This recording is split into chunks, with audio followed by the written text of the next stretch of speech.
दोस्तों, किसी जिंदगी का इस दुनिया में आना सच में कमाल का जादू होता है। बेशक आपके दिमाग में किसी के जन्म की अलग ही छवि बन जाती है।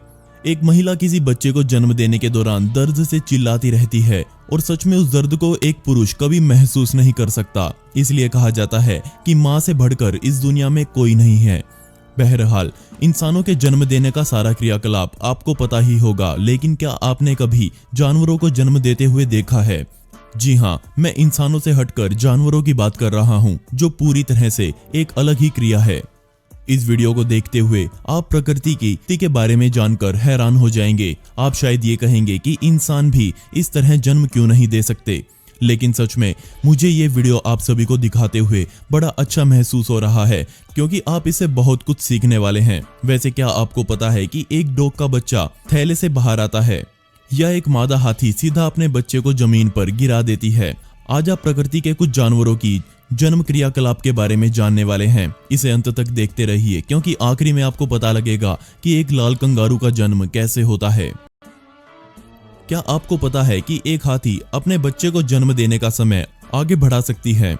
मतलब किसी मादा हाथी को दिन में प्रसव पीड़ा होती है तो वो अपने बच्चे को बाहर आने से रोक लेती है, क्योंकि हाथी हमेशा बच्चे को रात के समय जन्म देने में ही खुश रहते हैं। सच में ये कमाल की बात है। इससे बड़ी कमाल की बात ये भी है कि एक मादा हाथी का गर्भ का समय पूरे 22 महीनों का होता है। जरा सोच कर देखिए, अगर एक औरत इतने समय के लिए गर्भ धारण करती है तो कैसा होगा? बेशक ऐसा नहीं हो सकता, लेकिन हाथियों के लिए ये कोई बड़ी बात नहीं है। जन्म के समय एक हाथी के बच्चे का भार लगभग 113 किलो के आसपास का रहता है। सच में ये बहुत बहुत भारी है। इसके अलावा जन्म देने वाली नलिका तब तक मादा से जुड़ी रहती है जब तक अंदर मौजूद सारा तरल और खून बाहर नहीं आ जाता। चलिए, अगर हाथी को देखकर आप हैरान हो गए हों तो यहाँ एक और जानवर है जिसे देखकर आपको उतनी ही हैरानी होने वाली है। जी हाँ, मैं बात कर रहा हूँ चीता की। ध्यान रखिए, ये कोई आम चीता नहीं है, बल्कि इसका नाम मिलानी है और ये मेट्रो रिचमंड जू, जो कि वर्जीनिया में बना हुआ है, उसमें रहती है। और ये इसका पहली बार था जब उसने अपनी संतान को जन्म दिया। इस बात में कोई शक नहीं है कि चीता बहुत सेंसिटिव जानवर होते हैं। इसी वजह से उनके लिए जन्म देने का समय किसी सजा से कम नहीं होता। जरा इसे देखिए, कई घंटे अकेले रहने के बाद उसने अपने पहले बच्चे को जन्म दिया।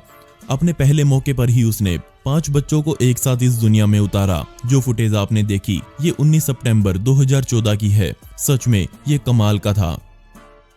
एक डॉल्फिन का अपने बच्चे को जन्म देते हुए देखना सच में बहुत दुर्लभ घटना मानी जाती है। अगर आपको लग रहा है कि वो पानी में चलते हुए ही बच्चों को जन्म दे देती होगी तो यकीन मानिए आप गलत हैं, बल्कि ये तो एक लंबा क्रियाकलाप है। इसी वजह से डॉल्फिन्स को धैर्य रखने के मामले में ऊंचा स्थान प्राप्त है। हवाई के डॉल्फिन्स अनुसंधान केंद्र में ये डॉल्फिन अपने बच्चे को जन्म दे रही है और अब जरा देखिए ये कैसे खुद को कसकर मोड़ लेती है। ये इनका बच्चे को बाहर निकालने के लिए लगने वाले जोर लगाने का तरीका है। अच्छी बात यह है कि पानी के अंदर जन्म देना आसान काम होता है। शुरुआत में ऐसा लगता है जैसे डॉल्फिन की एक और पूंछ आ गई हो, लेकिन मुझे भी सबसे ज्यादा हैरानी तब हुई जब मुझे पता लगा कि जैसे ही बच्चा बाहर आता है वो तुरंत अपनी माँ के साथ तैरना शुरू कर देता है, जैसे वो अंदर से ही तैरना सीख कर आया हो। और वो ऐसे तैरता है जैसे पता नहीं कितने सालों से ऐसे ही तैर रहा हो।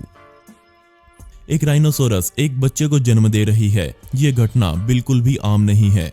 राइनो के गर्भ का समय पूरे 18 महीनों का होता है और ये 2.5 सालों के अंतराल के बाद ही दूसरे बच्चे को जन्म दे सकती है।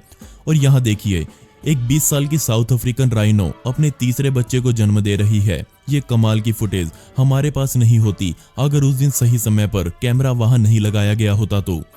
और सच में राइनो के जन्म देने का काम बहुत तेज होता है। हाथी के बच्चे की तरह शुरुआत में राइनो का बच्चा भी अवचेतन हालत में होता है। मादा राइनो उसके पास बैठती है और जीभ से उसको सहलाती है। जन्म के समय आमतौर पर राइनो का बच्चा 45 किलो के आसपास का हो सकता है। ये इतना कमजोर होता है कि ये खुद से खड़ा भी नहीं हो सकता। इसके बाद इसकी माता इसको खड़ा करने में मदद करती है।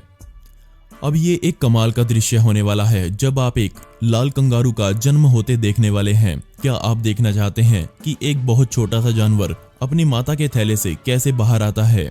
कमाल की बात यह है कि जब एक कंगारू का जन्म होता है तो वो उस समय भी एक एम्ब्रियो यानी कि एक छोटा सा भ्रूण ही होता है। सच में ये एक बेहद दुर्लभ घटना है। क्या आपको नहीं लगता कि ये चिंप कुछ जल्दी ही बाहर आ गया हो? इस काम में ना ही मादा को दर्द होता है, बल्कि उसे तो पता भी नहीं चलता कि उसका बच्चा रेंगते हुए बाहर भी आ चुका है। सबसे चौंकाने वाली बात यह है कि कंगारू के गर्भ का समय सिर्फ 33 दिनों का होता है। मुझे नहीं लगता कि इस दुनिया में कंगारू से बढ़िया और बिना दर्द के कोई जीव जन्म ले सकता हो। बेबी कंगारू बिल्कुल भी मैच्योर नहीं होता और उसका भार सिर्फ 1 ग्राम के आसपास का ही होता है। थैले से बाहर आने के बाद ये बच्चा रेंगते हुए मादा के किसी भी टीट्स पर जाकर खुद को जोड़ लेता है और ये वहीं कई हफ्ते बिताता है। इसके बाद ही ये पूरा बड़ा होकर इस दुनिया को देखने की समझ अपने दिमाग में घुसाकर बाहर आता है। दोस्तों, आपको इनमें से सबसे कमाल का जानवर कौन सा लगा? मुझे नीचे कमेंट सेक्शन में जरूर बताइएगा।